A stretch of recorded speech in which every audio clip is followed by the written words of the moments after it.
Welcome to the Dead Pixel Society podcast, the photo imaging industry's leading news source. Here's your host, Gary Peugeot. The Dead Pixel Society podcast is brought to you by Mediaclip, Advertech Printing, and Independent Photo Imagers. Hello again and welcome to the Dead Pixel Society podcast. I'm your host, Gary Peugeot, and today we're joined by Miriam Schulman, who is an author and a podcaster, and she's going to talk about what it's like to be an artpreneur. Hi, Miriam. How are you today? Thank you for having me, Gary. I'm so excited to be here. So, Miriam, let's talk a little bit about the business of art, which is kind of your field of expertise. What got you into the art field on the business side? Okay, well, dialing back a little bit, I always wanted to be an artist, but like many creative people, I was told I wouldn't be able to make a living that way. So I went to Wall Street first. That was my job out of college and grad school. And after 9/11 happened, I knew I could not go back to that world. And that's when I dedicated myself to becoming an artist full time. And at first, I still didn't believe I could make a living at it. Right. So at first, I was painting on the side and teaching Pilates, but while working at the gym, I was taught how to sell personal training packages. And that sales training was my aha moment. I was like, oh, what they're teaching me here, I can use to sell my art.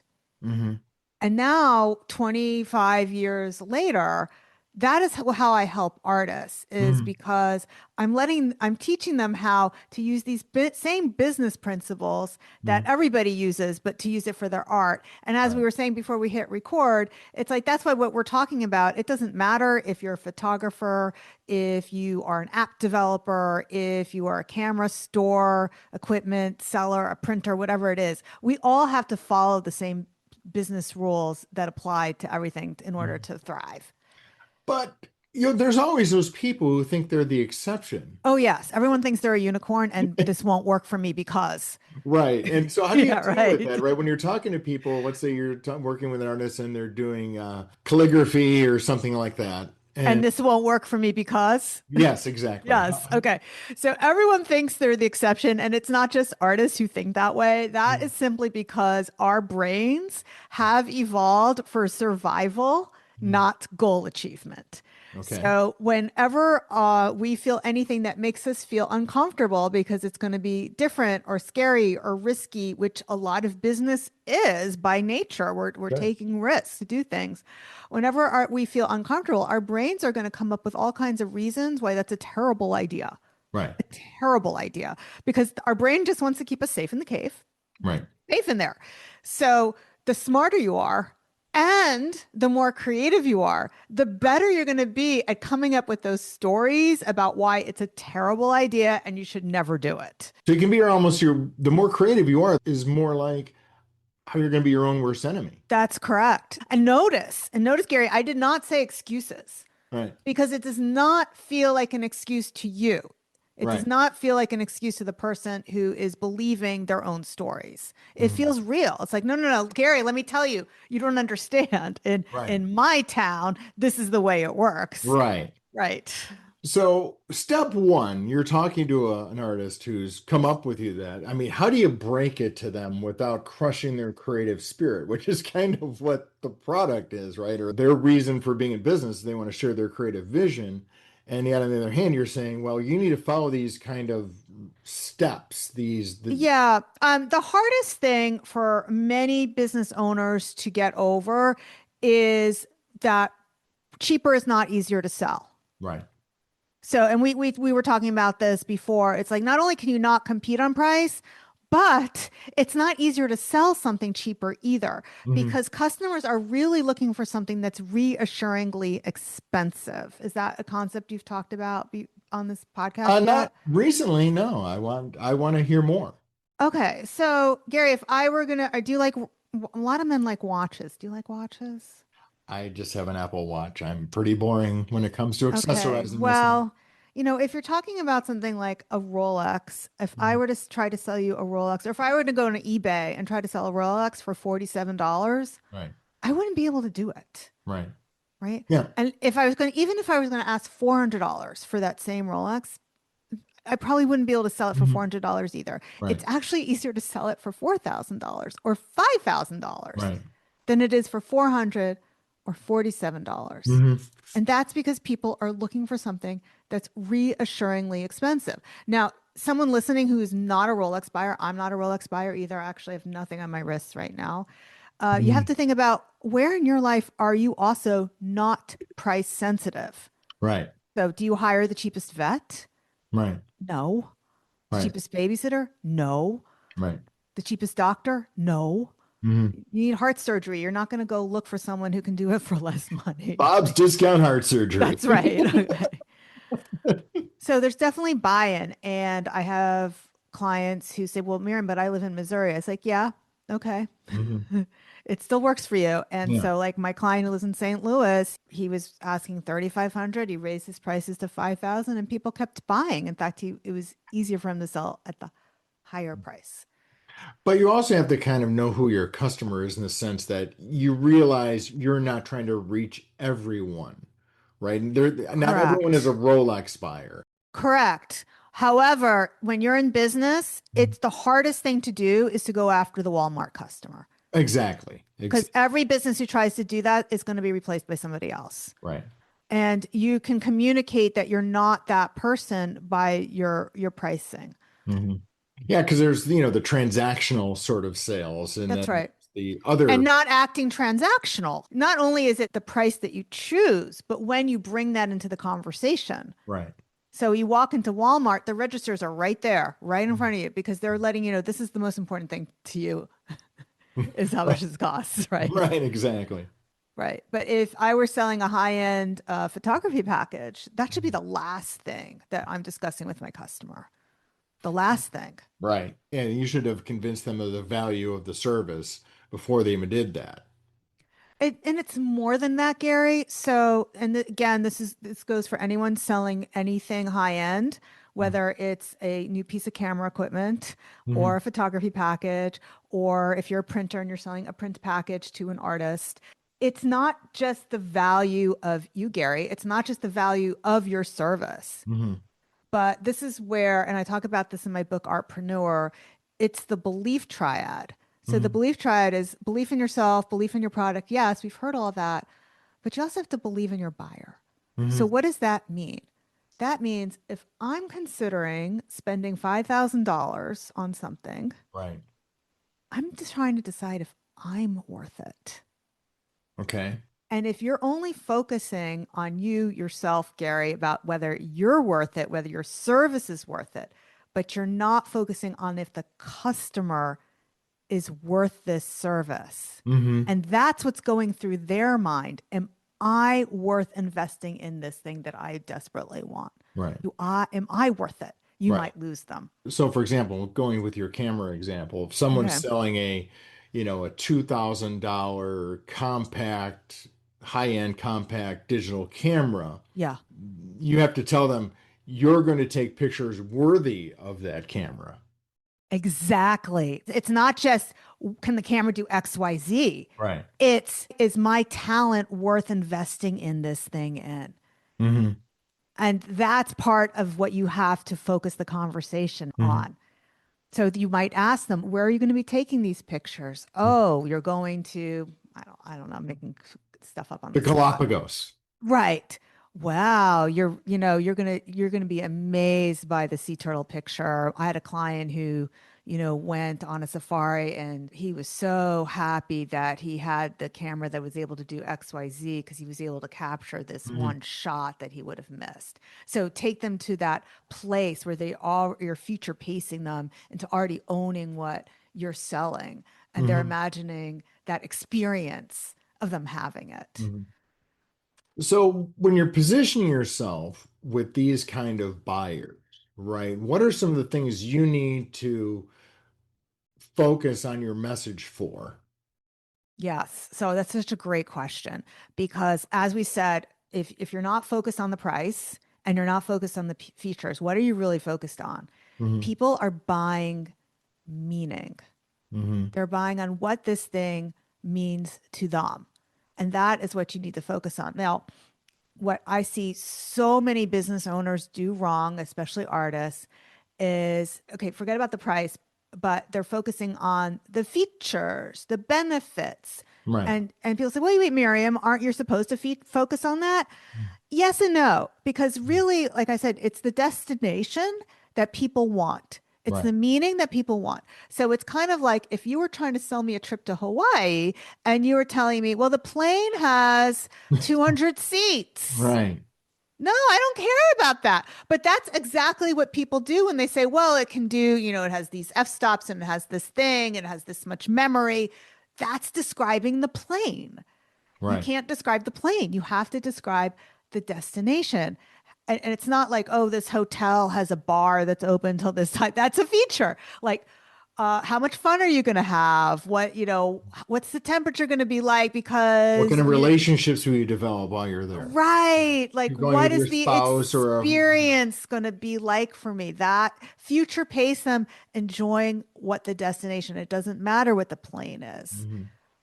So one of the great things about photography specifically is because it does have that emotional, it can have that emotional Yes. component. I mean, there's certainly parts of it that are, I'm just taking pictures of a receipt and, that sort of thing. That's not really photography. But if you're trying to grow people's experience with photography, what are some of the things that you can do to connect with those types of buyers?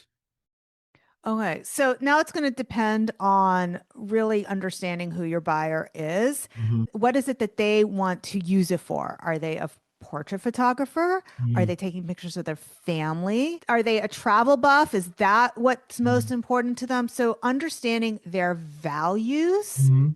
and connecting to them on the values piece of it. So that's why I said before people buy meaning and understand what is meaningful to them in that conversation. Now, the art business is kind of a different business than the snapshot memory business. But when you're working with artists who are trying to convey a vision, right, or some sort of technique or something they've learned that they want to use in a visual sense of some way, whether it's ceramics or it's painting or what have you, where does their personal vision relate to the sales side? Because you can have people who create personal visions that are unsellable, if you will. Let's assume that that's not the case, that they Right. do have a vision. I'm going to give you some examples about how we were talking about people's values Sure. and how you can communicate Mhm. meaning in a completely different way based on your values. So recently, I worked with an artist. He does pencil drawing of Mhm. people, but this is applicable if somebody was a photographer taking pictures of people. It's pretty much the same thing. Mhm. And before he became an artist, he spent the last 25 years in the construction business doing like mill work. So when we were unpacking, like, what was those connection points, how he comes in and how that artistry of the craft Mhm. and the detail of it. Well, that was the same thing he was doing Right. with his drawing. Okay. And so making these connection points that only you can, with your values, can Sure. communicate, whether you're talking about a brand, it could be a brand voice, but Right. a lot of us are individual, we are personal brands. What is it that only you can bring to the table and talk about Mhm. that's unique to you to show why you're the right person for completing the vision? Because it's not just the vision of the artist because we Mhm. need to communicate with a buyer. It's Right. matching our vision to something that a collector actually wants. And there's kind of two phases for this, as far as I understand it. Like there's the I prepare a gallery of my work and I would like people to buy it. Then there's the commissioned piece, right? Where people ask you to do things in your style. Is it the same sort of approach in terms of marketing and pricing? Let's say, for example, It isn't the same. okay, It good. actually is the same, whether it's a commission or producing the vision, because the person who's going to commission you, they just want something more specific that your vision is already communicating. Okay. If you're not communicating your vision, they're not going to commission you because they don't know Okay. what they're going to get. Right. Okay, that makes sense. So to And have, it's too many artists, whether it's a photographer, regular, they think it's just the thing. No, it's not the thing. It's how you communicate the Mhm. thing. Right. Like Nike, it's a just do it. So they're communicating something that is a very specific idea that people are buying into that identity Hmm. that they want. And it doesn't matter if you're a photographer, an equipment salesperson, an app developer. What is that idea that people are buying into, that idea that they want to be a part of that idea? Part of the subtitle of your book is sustainable in terms of keeping that business going over time, right? Yes, yes. That's where I think a lot of people struggle, right? Because creative people very often have short attention spans for some things, right? They want to move from one thing to another because they've kind of said their piece and they want to move on. What is your insight into that? Oh, such a great question. So, first of all, why we chose the word sustainable, I Mhm. have actually gotten clients over the six-figure mark, Mhm. but I know that what most artists want, what most creatives want, is a sustainable business simply because they don't believe that six and seven figures are possible to them. Right. So that whole title was like, remember, if we're talking about the branding, the Right. whole subtitle, we're selling an idea that this is your dream and this is what's possible. And to say, become a millionaire artist, no one's going to buy that book. Right. Right. Well, they might, but not as many. So you, Right. right. Well, because you want to be able to sustain the sales of the book, right? That's correct. That is Exactly. correct. But to talk about your actual question was being sustainable and people's shortest attention spans. Yeah. I had a business coach brilliantly once say this to me, which is making money is actually very boring. Right. So once you learn how to make money, you have to keep doing that same thing. And that can be boring to people Right. after a while. Right. So I'll tell to my artists, like, hey, if there's gold, keep digging. Hmm. So, how do you coach clients who maybe the business side of it starts to take away their joy of their work? Mm. Because I Yeah. once had someone tell me that, nothing kills their love of photography faster than having a photography business, right? Yeah, yeah. So there's two things that all creative people and business people really need to know, and that is we really only have 4 hours of genius time in the day. Hmm. And Okay. they have done multiple studies, everyone from Darwin to Beethoven, whether it's musicians, artists, Hemingway, writers, Mhm. past, present, that they only have 4 hours. That's it. That's Mhm. it. So I'll tell my artists that, like, if you're doing more than that, you're not really producing anything of value after those 4 hours. That's all you Mhm. need to do. For some artists, that's actually a relief because they think they need to be in their studio 40 hours a week. Then it's terms of the business side, it's focusing only on what matters Mhm. and eliminating what doesn't. Mhm. Because most business people, it's not that they aren't working hard enough, but they're focused on the wrong things. Right. So, what would be an example of a wrong thing? Would it be like just spending all your time trying to get Instagram likes? Yes, that's exactly 100%. Yeah. That would be exactly what I would say. When I first started writing my book, the average engagement rate on Instagram was 1%. Hmm. And I did get one of the editors from HarperCollins wasn't happy that I didn't talk enough about Instagram and TikTok. Right. And they assumed, well, this was like the note that I saw, which I guess was for a different editor, but of course I read it. It was like, oh, I guess she's a woman in her 50s. She's kind of old fashioned. And instead of being offended by that, I was like, okay, that means I didn't make my case strong enough Right. why social media is not what it was 10 years ago. Sure. So I went back and I edited that chapter. And during that 1 year that I was writing the book, the average Instagram engagement rate dropped from 1% to 0.6%. And Gary, it's now 0.35%. Right. So out of 1,000 people, that's three people. Right. That's three people. And of those three people, how many are actually going to buy something? Yeah, that's three people. Right. So that is one of the things that you should not be focusing your time on. So when you look at like the universe of the art business, it seems like it's changed a lot over the last few years with different tools, different things made available.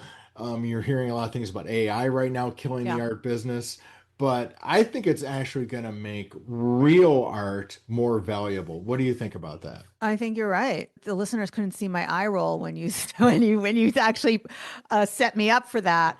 I mean, I think that if your art can be replaced by AI, you're probably not making good art. Right. And that's true whether you're a digital photographer or a Mhm. photographer. Like I know I was reading a little while ago that branding campaigns that use AI, it actually takes longer to use AI than it does not to use AI. And there was like a little cartoon I saw how everyone thinks using AI is like jumping on a train, and really what it looks like in reality is somebody pushing the train. Right. So. Well, it's one of those things where, it's a tool you can use. It It's is a tool, but it's kind of like a Lamborghini. A Lamborghini is a car that goes really fast, but you need to have a good driver behind it. right. Right. And you can't drive it everywhere, right? You're not going to take it to Right. Walmart that we were discussing earlier. Yeah, you need a good driver. So AI is great. I use it all the time, but Mhm. you need to know how to drive that Lamborghini so you don't crash. Yeah, because back in the day, I was having this conversation with a photographer last week for the podcast. We were talking about how people used to hand retouch photos, with oils, and then Photoshop came in and it put those people out of business, but you still need to have the eye and the technique to do that. And I think, AI, well, besides the fact that you can't really own the intellectual property from an AI, I mean that's a whole nother issue, right? Yeah. But the reality is if you're creating something that you want to monetize, you need to, do it yourself. I mean, well, that's a whole different thing. Like what? So, what, Right, yeah, exactly. I mean, yes, yes, hmm yes, that's correct. So, what would be an example of an AI tool that you would suggest an artist could use effectively? So, I mean, we use like many in my Mhm. business. And one of the things that some of my artists are surprised about is like how helpful it can be for Mhm. them. Absolutely. So everything from ChatGPT, but again, use smartly Mhm. because if you just say write me an about page, it's going to spit something out that sounded like Dr. Spock wrote Mhm. it. You really have to understand what to put into it to get something Mhm. good out. Some things that we use and I encourage my artists to use are like those AI video clipping tools. Yep. So we love that. hmm Anything that saves you time and money, Right. use it. Yeah. Like it's kind of like saying you're not good at math because you use a calculator. hmm Right. No. Somebody who can do calculus still uses a calculator. Right. Exactly. And that's where I think some of the fear is that because I mean, people are normies, if you will, are generating, and I'm doing air quotes here, art using ChatGPT or And somebody. it looks like it. Yeah, it's not very good. And No, you can be no. replaced by a prompt, you probably aren't very good to begin with. Right. That's what I was saying before. Like if it can be replaced, and a lot of it, it's more like what's going to be more important as we move into this AI world is an idea economy rather than a skill economy. hmm Who has the best ideas? And speaking of great ideas, where can people go for more information about the things you do? Okay, so if you like the kinds of things I talked about today, you'll hear more about that on the Inspiration Plays podcast, wherever you're listening to Dead Pixel Society, or you can check out my book, Artpreneur, available wherever books are sold. Awesome, Miriam. It's great. It's been a great conversation. Really enjoyed learning from you. This is kind of fun talking about kind of the potential of the art business and how it actually has more of a blue sky ahead of it than anything else. Yeah, I'm optimistic. Thank you for listening to the Dead Pixel Society podcast. Read more great stories and sign up for the newsletter at www.thedeadpixelssociety.com.